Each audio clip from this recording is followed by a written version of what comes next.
Welcome, my dear viewer. Welcome to today's lesson.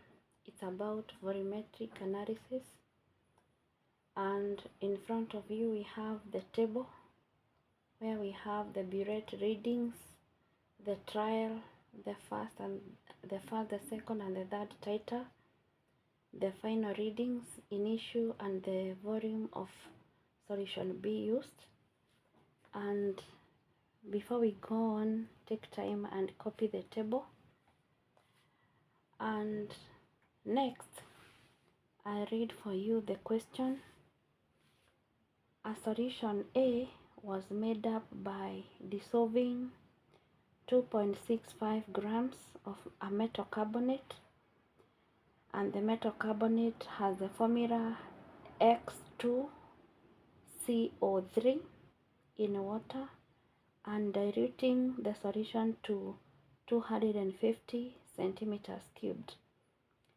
B is a 0.25 molarity, that is capital M, solution of dilute hydrochloric acid. 20.0 centimeters cubed portions of A were titrated with solution B using methyl orange indicator.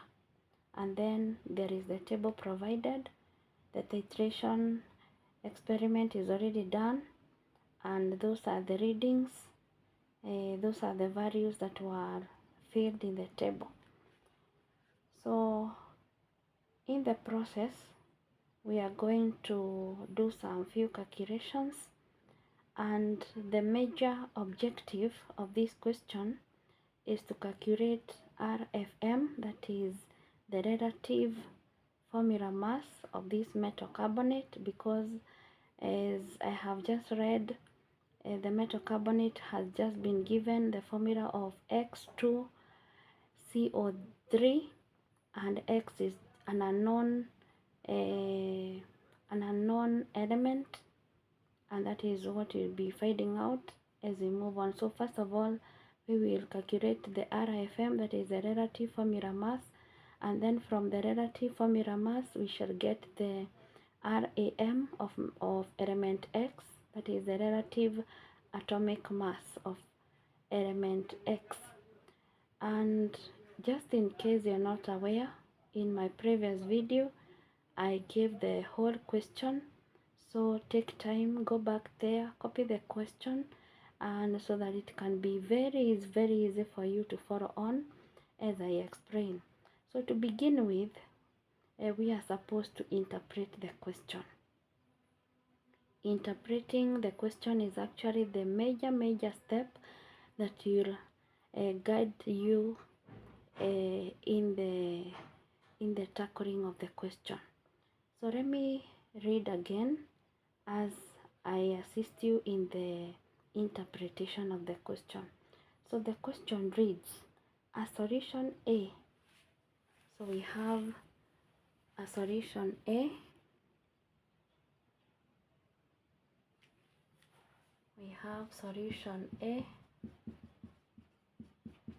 and this solution A was made up by dissolving 2.65 grams of a metal carbonate, and the metal carbonate is X2CO3. And this metal carbonate X2CO3 was dissolved in water and diluting the solution to 250 centimeters cubed. So that is how you interpret that bit. Let me read it through once more. A solution A was made up by dissolving 2.65 grams of a metal carbonate X2CO3 in water and diluting the solution to 250 centimeters cubed. So that is how you interpret that bit. You already can see the metal carbonate, the number of grams, and how much they were diluted to. Then the next part of the question says B. So we also have solution B. Solution B is a 0.25 molarity solution of dilute hydrochloric acid. Then we have been told 20.0 centimeters cubed. Portions of A.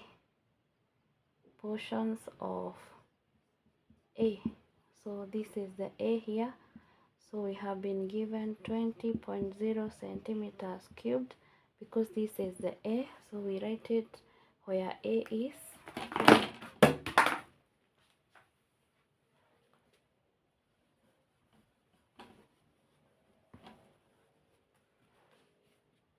So 20.0 centimeters cubed portions of A were titrated with the solution B using methyl orange indicator.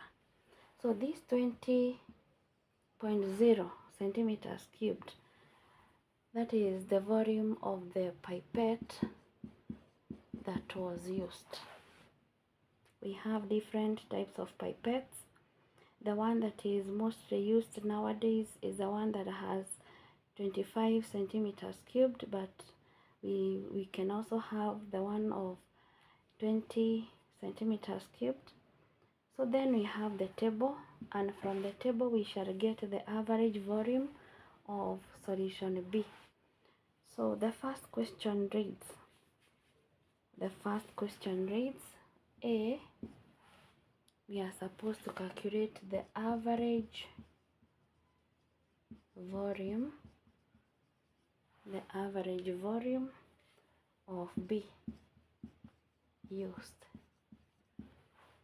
So from the table here, we are able to see the values of B, of solution B that was used. So as we get to the average volume, there is some considerations that we make. And one major consideration that we make is that the values that we use when we are calculating the average volume are only those values that has a difference of plus or minus 0.1. The minimal difference should be plus or minus 0.1. And if the difference will be bigger than that, from one value to the next, the biggest difference can always be plus or minus 0.2. If the difference is bigger than that, then we ignore that value. I mean, we cannot use it in the calculation of the average. So as you can see from the table, there is this 16.6, there is 16.0, 16.0, 16.0, and so for this one, that has a very big difference between it, from this value to this one. This is the biggest that we have in the table, and 16.0 is the smallest, now that it is repeating itself. So when you check on the difference between these two values, the difference is plus or minus 0.6. So we cannot use this value. So on calculating the average, we will only take these three values, and that means that the average that we will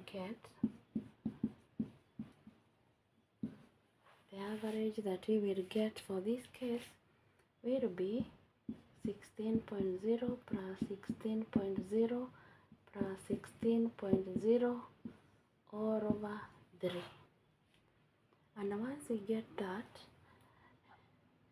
that means the average volume will be 16.0 centimeters cubed. And this 16.0 centimeters cubed is of solution B. And so we go back to where we were interpreting the question. So for solution B, we had its molarity 0.25, that was HCl. So in it we will add that it also has 16.0 centimeters cubed, and from there we can begin the question. And the beginning of the question, after we have interpreted all the values and have already put each and every value where it belongs, then we can begin by writing the chemical equation. Actually, that was the other question. We were supposed to write the equation. So allow me to rub.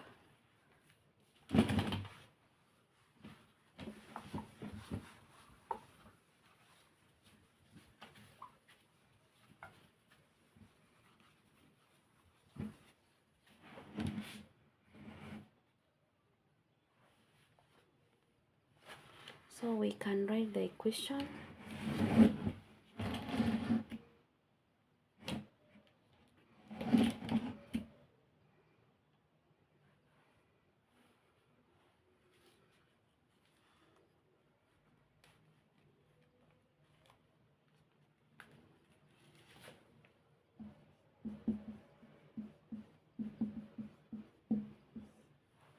So we can write the equation, and the equation is between solution A and solution B. And as you can see from the interpretation, we had already indicated that solution A is X carbonate and solution B is hydrochloric acid. So we can write the equation. We can now write the equation. So the equation is between X carbonate plus hydrochloric acid. Every other acid is in the aqueous state, and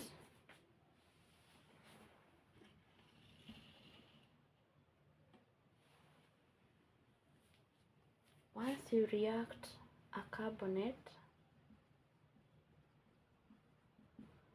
and an acid, the products are always a salt. In this case it will be X chloride,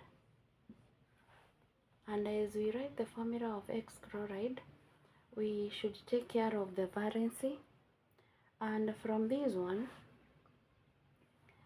if we want to know the valency of X, we can always take these two back to where it was, because if you can remember Form 2 work, when you're writing formulas of different compounds, the valencies are always exchanged. So it means that these two belongs to CO3, which is the carbonate ion, and down here there was a one that was ignored, and that is what belongs to X. So meaning, in our case here, X has a valency of 1, and now that also chlorine has a valency of 1 being in group 7, it means that you not indicate any 2 there or even there, because X has a valency of 1 from whatever we can see in this formula. So then we are not able to know whether it is aqueous or whether it is in the solid state. We can only know that after we get the R.A.M. of element X. Then from there we say plus CO2, and then plus water, plus CO2 plus water. In the balancing, we are able to see that on the reactant side we have 2X. The X's are 2, so we can always put a 2 there. So X are 2, carbon is 1, Carbon is 1, oxygens are 3. These are 2 plus 1. For water, those are 3. Hydrogen is 1. The other side there are 2, so we also put a 2 there. Chlorine are now 2. They are also 2, so it is now balanced. The only hindrance that we have at this stage is that we are not able to indicate the state symbol for X carbonate and for X chloride because we are not able to know at this step the name of or we are not able to identify what X is. But at the end of the question, we will be in a position to know whatever it is, and then from there we can go back here and indicate the state symbols. I hope we remember to do that.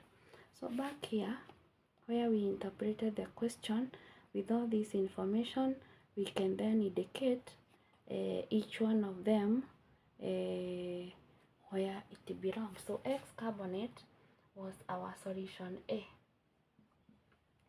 and hydrochloric acid was our solution B. So in the interpretation of the question, solution A was said to have 2.65 grams of a metal carbonate, which is X2CO3, and it was diluted to 250 centimeters cubed. B, which is HCl, has 0.25 capital M, and solution A again has 20. We had already done the interpretation part, so we are only filling the information.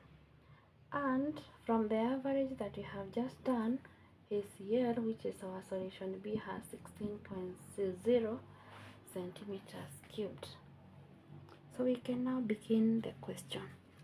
So the first question is already done about the average. We have just written the equation, so we can go to the next question. I can go to the next question. Calculate. So the other question after the average and the writing of the equation, we are supposed to calculate the concentration of solution A. 1 in moles per liter. Mole per liter, if you remember how we did it last time, that is the molarity, and Roman 2 in grams per liter. So that is the second question, and this is very easy because whatever concentration that you are being required to do is of solution A, and about solution A,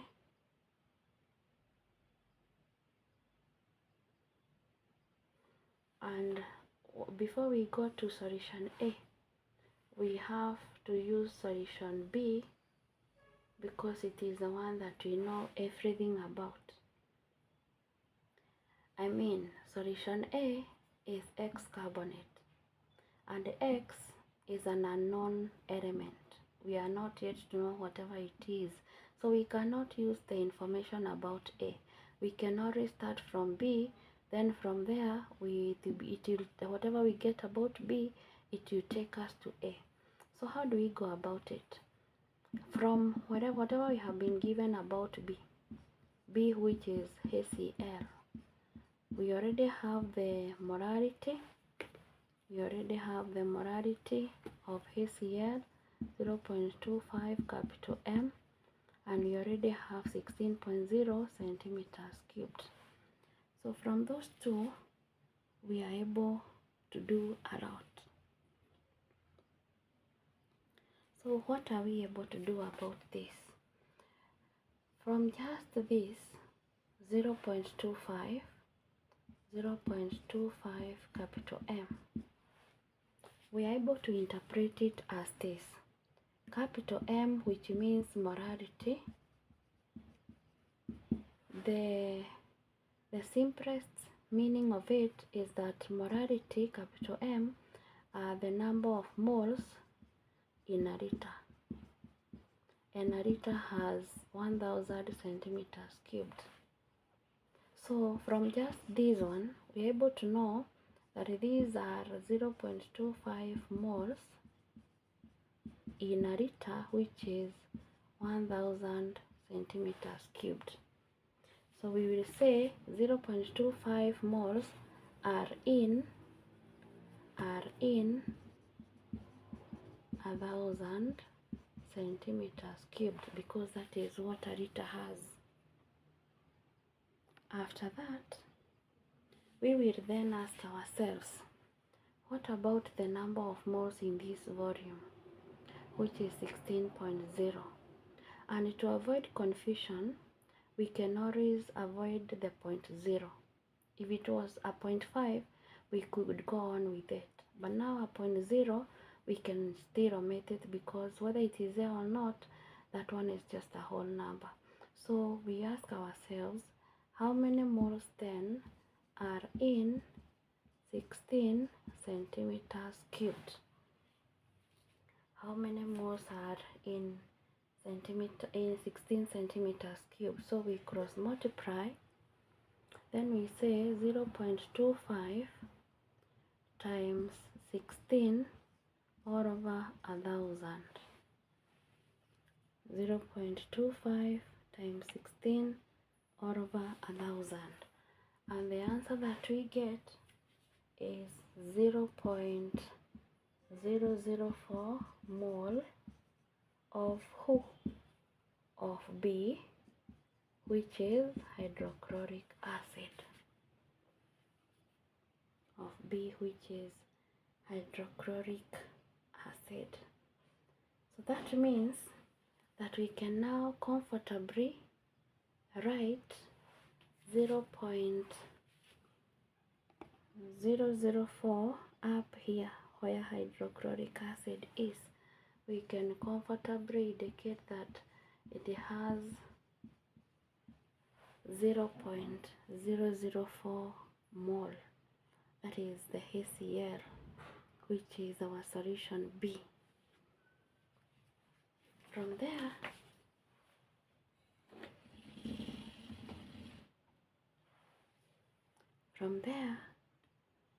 we go to this section over here. From there, we can get ratio by mole of HCl is to X carbonate. Of HCl is to X carbonate. We can now get the ratio by mole, and from the equation we can clearly see that the ratio of HCl is to X carbonate is 2:1. If you cannot see any number here, it simply means that this is this is ratio 1.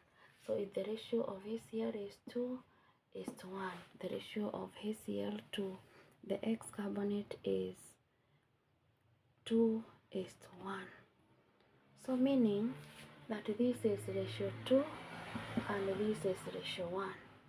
So ratio 2 of HCl, we have just gotten 0.004 mole. That is for ratio 2 of HCl. So what about ratio 1? What about this ratio 1 of X2 carbonate? So it will be, you cross multiply, so it will be 1 times 0.004 all over 2. So that gives us 0.002 mole of X carbonate. So that is what we will get there. So then we go back to the question once more, and we indicate the number of moles that we have for X carbonate, 0.002 mole. we have just seen that X carbonate has 0.002 mole. So we indicate it here. And then it will be very necessary for you to know that each and everything that you use in the calculation, you keep on ticking it, because no value can be used twice. No value can be used twice, meaning we already through with this side, so we go to the other side of X carbonate. X carbonate now has number of moles. It also has this volume. It also has these grams and this volume as well. So remember that the question that we have is that we calculate the concentration of solution A,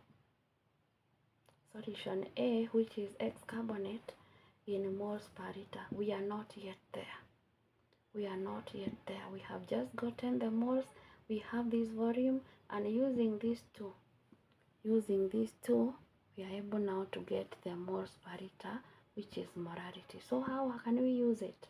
We already have 0.002 mole, that is for solution A, the X carbonate, and we also have the 20.0 centimeters cubed. Again, we avoid using the 0.0, so we say 0.002 mole are in 20 centimeters cubed. So that is where we begin.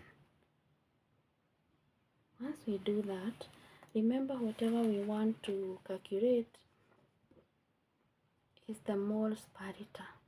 So if this number of moles are in 20 centimeters cubed, then how many moles are in 1,000, which is the liter that we have been asked?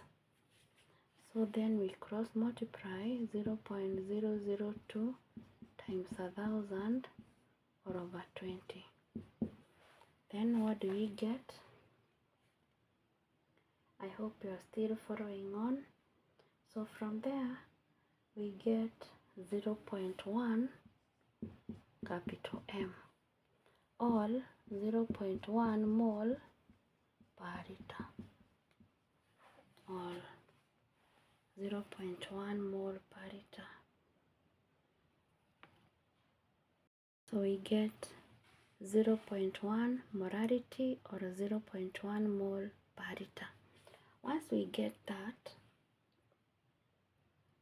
we go on to get the concentration in gram per liter.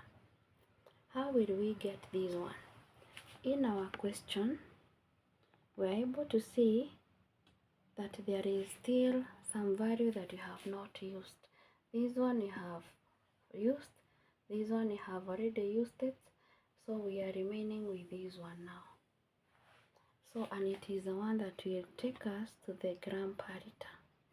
It is the one that will take us to the gram per liter bit of the question. So from there we say 2.65 grams are in 250 centimeters cubed. They are in 250 centimeters cubed. So how many grams therefore are in 1,000 centimeters cubed? How many grams therefore are in 1,000 centimeters cubed? So I will rub a bit of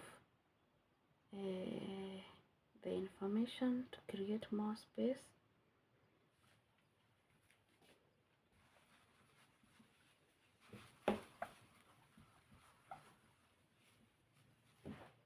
So we are at this point where we are calculating gram per liter, and we have just seen that 2.65 grams are in 250 centimeters cubed. So we are now asking ourselves how many grams are therefore in a liter, which is 1000 centimeters cubed. So we cross multiply. So we get 2.65 times 1000 all over 250. So use your calculator. So once you do that, you'll get 10.6 gram per liter. And that was what the question was asking us. So 10.6 gram per liter. Then we go on to the other question. After we get the gram per liter, the other question is asking us that we now, question D, we calculate the R.F.M. of X carbonate. How will we get the R.F.M., the relative formula mass of X carbonate? So we can only get it using this formula, that R.F.M. is equals to gram per liter all over molarity. From our calculation, we already have the gram per liter, which is 10.6, and we had gotten the molarity to be 0.1. We had gotten the molarity as 0.1. Then from there is even no need of you using a calculator at this point. You can only remove the decimals by multiplying the numerator and the denominator by 10, and that one will take us to 10.6 all over 1. So we now have the R.A.M. not 10.6 but 106, sorry. You end up with 106 all over 1, so the R.F.M. is 106. So you say R.F.M. of X carbonate is equals to 106. So from there, the other bit of the question, we have been asked to calculate the R.A.M.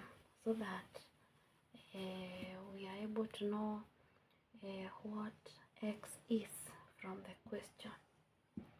So the other question is, we are supposed to calculate the R.A.M. of X. So the compound that we have been using is X carbonate. We have been using X carbonate, and X carbonate already has 2X. The X's are 2. So 2X plus the R.A.M. of carbon is 12 plus the R.A.M. of oxygen is 16, and there are 3. When you add all this, you are supposed to get 106, because 106 is the R.F.M. and R.F.M. is gotten when you add the relative atomic masses of all the elements in a compound. So now that the compound is X carbonate, when we add all the R.A.M.s, the relative atomic masses of all the elements in the compound, we are able to get 106, which is the R.F.M. So, and now because X is already an unknown, we are not able to know whatever it is, and X are 2, so we use that. So then we say 2X plus, when you remove the bracket, you are able to get 12 plus 48 is equals to 106. So 2X plus 60 is equals to 106. Is equals to 106, meaning 2X is equals to 106 minus 60. So 2x is equals to 46. 2x is equals to 46. So we can now get the value of x. So from there, we can say if 2x is equals to 46, then all over 2 all over 2. It means by 2 by 2, 1 by 2, 1 by 2, 23. It means the value of x is 23. And that is actually the R.A.M. of x is equals to 23. The R.A.M. of x is 23. From our knowledge in chemistry, if the R.A.M. of x is 23, it means that that element is actually a sodium. And if that is sodium, then we can go back to the question. You remember we had not indicated the state symbol for X carbonate and for X chloride, and now we have a clue that that is actually sodium. X is actually sodium, and it is true because even for the valency we had said that it has a valency of 1. That is why even here we had said that the 2 belongs to carbonate and there was a 1 that belonged to X. So for us to get the state symbols, we can always say that we can always sing that song that says about the solubility of salts, that all salts of group 1 metals are soluble. All salts of group 1 metals are soluble. And sodium being one of the group 1 metals, it means that all its salts are soluble. And if the soluble, if the salts of sodium are soluble, it means that the state symbols for X carbonate is aqueous, and also for X chloride it is also aqueous. So that is how we end up completing the equation. I had rubbed here, it had a plus CO2 and also a plus water. So by indicating that the state symbol for X chloride and X carbonate, then you have just completed the equation, because if it remained without the state symbols for the two, no full mark could be given. And for such a question, and for any other question requiring you to write an equation, whenever an equation is required, it is always marked as a whole, meaning if there is any of the chemical symbols that is wrong, even though maybe all the other things are okay, if one of the chemical symbols is wrong, you are given a 0. If the state symbols are not there or they are done wrongly, you're also given a 0.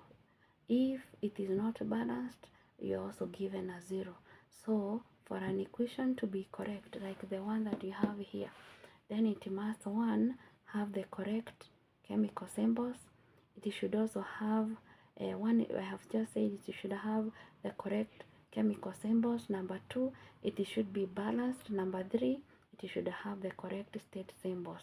State symbols in this case, it is either you say something is liquid, for like this one it is liquid or gas, or if it is soluble in water you indicate aqueous.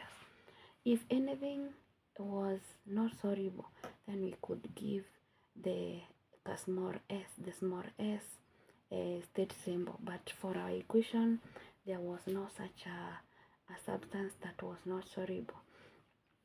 So in case of any question, be quick to ask it in the comment section.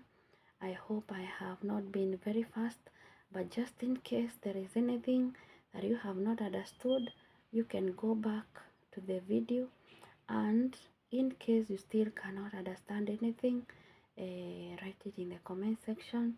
I will always be there for you to answer anything and to explain anything that is difficult for you to do. May God bless you. May you have a nice time. Thank you.